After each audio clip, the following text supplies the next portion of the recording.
La Reserva Federal decidía mantener sin cambio los tipos de interés en Estados Unidos, esa horquilla del 3,75%. El gobernador Kevin Warsh presidía su segunda reunión y aguantaba, entre comillas, las presiones de Trump, que le pedía bajar los tipos, que debe tener los tipos más bajos del mundo, decía el presidente. Pero no solo no pasó eso, sino que tres miembros del Comité Federal de Mercado Abierto votaron en contra, querían una subida de 0,25 puntos en los tipos. Al final Trump pues aplaudió la decisión de Kevin Warsh. Dice que esa es la idoneidad de su elección. Todo esto lo vamos a analizar con Gregorio Illaga, el socio director de Welcome Asset Management. Gregorio, ¿qué tal? Muy buenas, ¿cómo estás? Muy buenos días, Miguel, ¿cómo estás? Al final, ¿cómo has visto esa decisión de la Reserva Federal? Pero que además Kevin Warsh, bueno, lo comentamos, dijo claramente que él no le gusta dar pistas, que no va a decir, porque Estados Unidos tiene esas cuestiones. En primer lugar, esas disensiones dentro de la FED. Efectivamente, ¿no? Él comenta que le gusta más que la gente mire el partido que se fije en los árbitros, ¿no? Eso es, Sí. eso es su comentario. Bueno, la verdad es que a los mercados no les viene mal, ¿no? Bueno, pues saber hacia dónde dirigen sus pasos los bancos centrales, ¿no?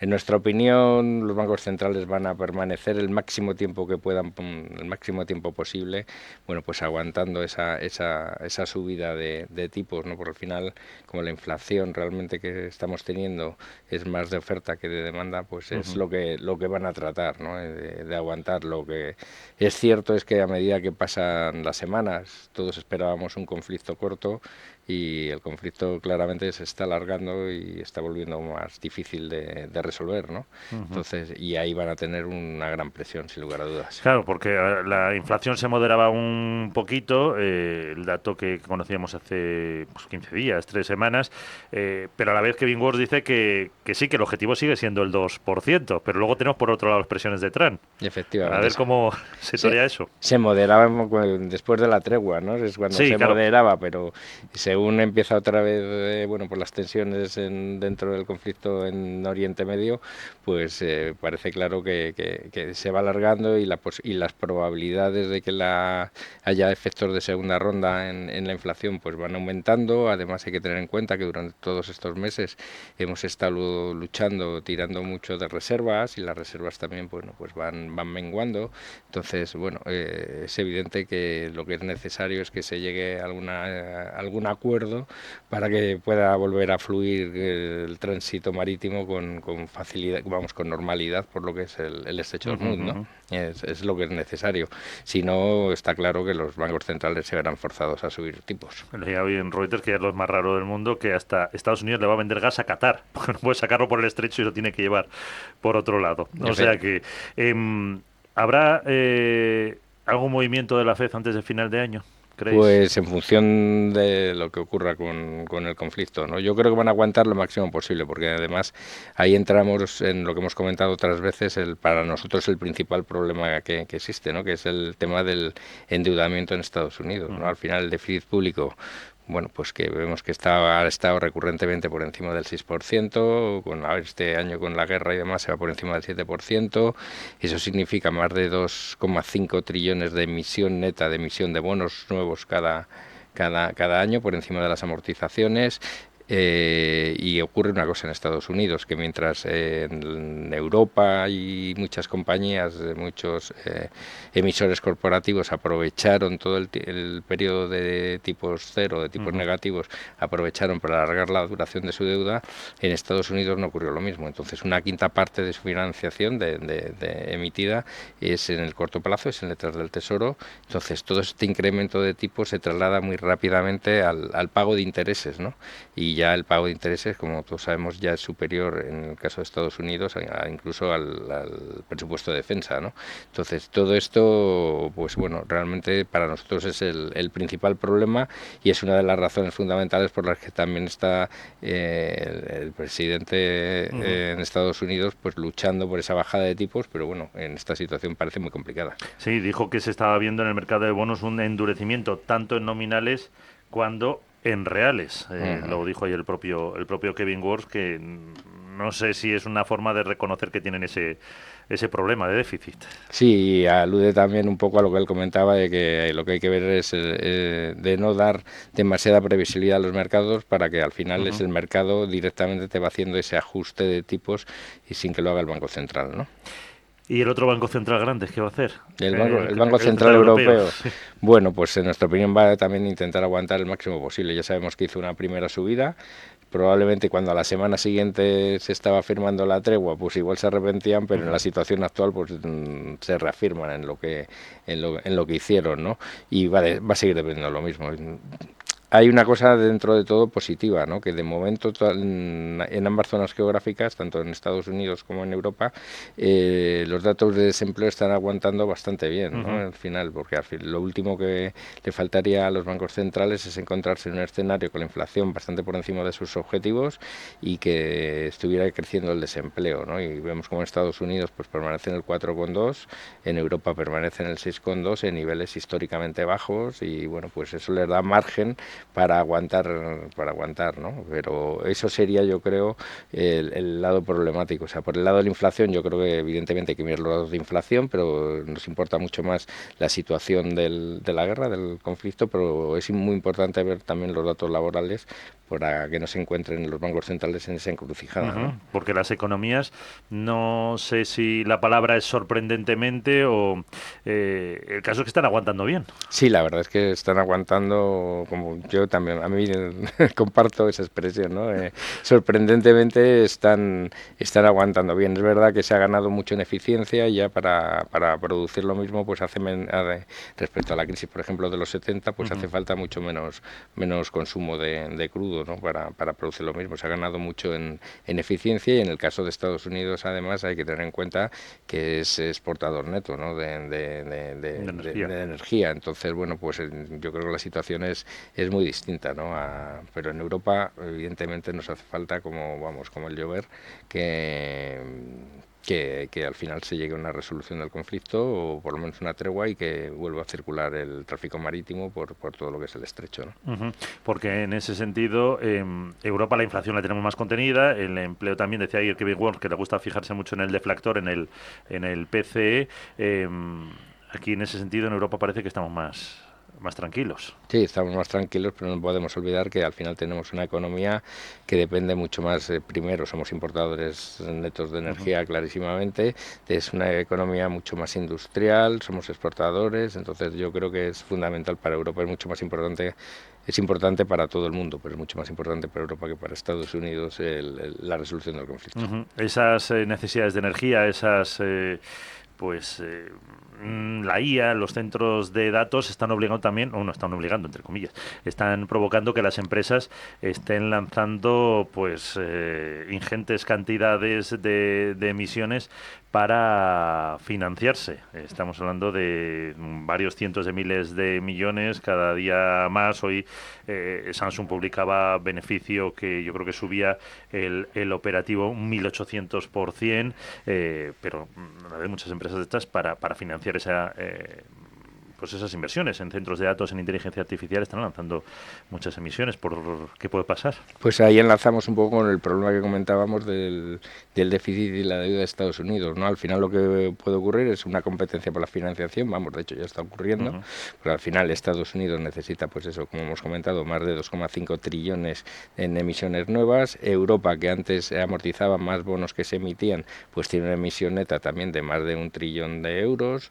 Las tecnológicas que hasta ahora hacían toda esa financiación la hacían contra caja, ¿no? Pues ahora hemos entrado en una fase de emisiones, entonces para esa inversión que van a hacer este año de más de 800.000 millones de dólares, pues van a emitir más de 500.000 millones de dólares. Por ponerlo en contexto, el año pasado emitieron 92.000 millones de dólares en deuda, ¿no? Y en lo que llevamos de año llevan más de 250.000 millones emitidos en todas las divisas, ¿no? A todo esto le añades pues a Japón, ¿no? Con su primera ministra, también con política fiscal expansiva que hay que financiar. Entonces ahí lo que se produce es una guerra por la financiación y se puede producir un efecto crowding out para otras personas, para otras compañías que quieren ir a financiarse y que no encuentran financiación, ¿no? Esa pelea por la financiación. Porque claro, no va a haber para todos. O sea, entre los estados y las empresas, ahora hace falta mucho comprador. Claro, entonces ahí realmente lo que ocurre pues es esas subidas de tipos y se encarece el coste de la financiación, ¿no? Y al final pues, bueno, pues es un mayor coste de financiación para todos, que en algunos casos que están sobre todo es cierto que las compañías durante todo el periodo anterior jugaron muy bien y redujeron sus endeudamientos y, como digo, alargaron la duración de la vida media de su deuda, ¿no? Pero en el caso de determinados estados que están muy endeudados, pues ese incremento en el coste de financiación pues se traslada al pago de intereses, y eso en principio debería ir contra otras partidas del presupuesto, ¿no? Y si no, al final pues es un mayor déficit y es un poco pues es la bola que va rodando, ¿no? La bola de nieve que va rodando. Han mencionado Japón. Tiene un sobreendeudamiento histórico. Janet Takeichi, la nueva primera ministra, está haciendo esa política expansiva. ¿Eso puede influir algo en el contexto global o está muy reducido a su ámbito? Porque también, claro, siguen emitiendo. Yo creo que lo miramos muy poco Japón, la verdad, al final es el tercer país en el mundo y lo miramos muy poco lo que es Japón y su mercado, y tiene una importancia pues radical, ¿no? Porque al final también hay que tener en cuenta que han cambiado su política monetaria. Antes tenían tipos cero y tenían su bono, lo tenían con capado al 0,10%.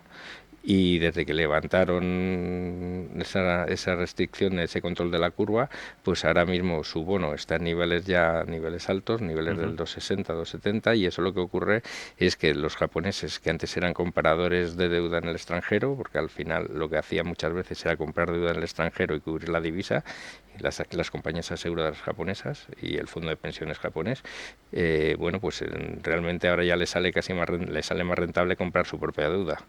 Entonces todo eso, pues dentro de esa guerra por la financiación que comentábamos, pues son muchos menores compras vamos, es que de hecho el saldo es negativo, ¿no? Para respecto al resto de economías, ¿no? Entonces, pues todo eso pues afecta a la deuda americana, por ejemplo, afecta bastante también a la deuda francesa, que eran compradores de gran parte de deuda francesa. Ahí se añade también los problemas del déficit estructural en Francia, en fin. Yo creo que tiene una importancia radical, y no podemos olvidar tampoco que hace 2 veranos tuvimos el susto el 4 de agosto, sí, porque al final con el tema del carry trade hay muchos hedge fund y muchos fondos que al final se endeudan en yenes e invierten en otras divisas, ¿no? Entonces, si hay un momento en el que por lo que sea hay una intervención del Banco Central de Japón y se produce una apreciación del yen, en ese momento lo que podemos ver es, pues, si tengo que recomprar los yenes, tengo que vender la divisa en la que estoy invertido y tengo que vender los activos en los que estoy invertido. Claro. Entonces se puede ver ahí unos ciertos recortes, ¿no? Sí, y hemos visto intervenciones del BOJ en la divisa, porque en ese sentido, ¿qué comportamiento esperas de euro dólar yen? Bueno, el euro, respecto al euro dólar, nosotros pensamos que va a estar ahí en un rango más o menos entre el 1,14 y el 1,20. Es cierto que el presidente Trump quiere un dólar débil, nosotros no lo compartimos porque lo que exporta tiene valor añadido, tecnología, armamento, o sea, no creemos que le haga falta que el dólar esté débil para competir, pero bueno, quieren un dólar débil, entonces a medio largo plazo sí que se puede debilitar, pero en el corto plazo pensamos que va a estar pues en estos niveles, más o menos niveles del 1,14. ¿Por qué? Pues en primer lugar por el tema de las expectativas de subidas de tipos, sin incremento de diferenciales, bueno, pues favorece al dólar, y un tema yo creo muy importante que empezará a estar en todos los debates a partir de septiembre, que es el tema de las elecciones presidenciales francesas del 2027, que es en febrero, y que evidentemente pues bueno, pues con un panorama político tan fragmentado y con, bueno, la extrema derecha en principio siendo los principales candidatos favoritos, ¿no? Pues yo creo que todo eso en el euro debería pesar en la cotización. Entonces, aunque a largo plazo sí que debería un poco el dólar depreciarse, sí, durante los próximos meses pensamos que va a estar en estos niveles. Una última cuestión. Hemos hablado de Japón, de Estados Unidos, de Europa, pero para la renta fija, ¿Ahí veis oportunidad en algún emergente? No sé si... Yo China me resisto siempre a calificarlo de emergente, pero no sé si hay alguna opción, alguna oportunidad en los Bueno, emergentes. más que en China, lo que sí que es cierto es que en todo este ciclo previo de inflación, los bancos centrales emergentes se adelantaron, ¿no?, con las subidas de tipos en su momento, y la verdad es que la situación derivado de las crisis pues de final del siglo pasado, además, de emergentes, la gestión de las finanzas públicas y de las reservas de divisas cambió radicalmente a los emergentes. Hablar de emergentes así en general es complejo, ¿no?, porque esta es una mezcolanza, ¿no? Pero sí que es verdad que tienen unas reservas de divisas mucho más fuertes, la gobernanza de los bancos centrales ha sido mucho mejor, entonces sí que creemos que lo que es países emergentes en divisa local en general, ahí en deuda sí que creemos que se puede obtener rentabilidades, ¿no? Con ese pequeño matiz, ¿no?, que hablar de emergentes así de Claro, manera es que son global, estamos mezclando muchos muchos países. países, ¿no? Sí, ¿y preferencia en alguno? No. Bueno, pues realmente todo lo que es Brasil creemos que puede hacerlo bien, países de Europa del Este pensamos que pueden hacerlo bien, pero vamos, yo las inversiones en este tipo de activo yo la tomaría a través de un fondo que tuviera un poco de Sí, dispersión, diversificación. diversificación. Sí.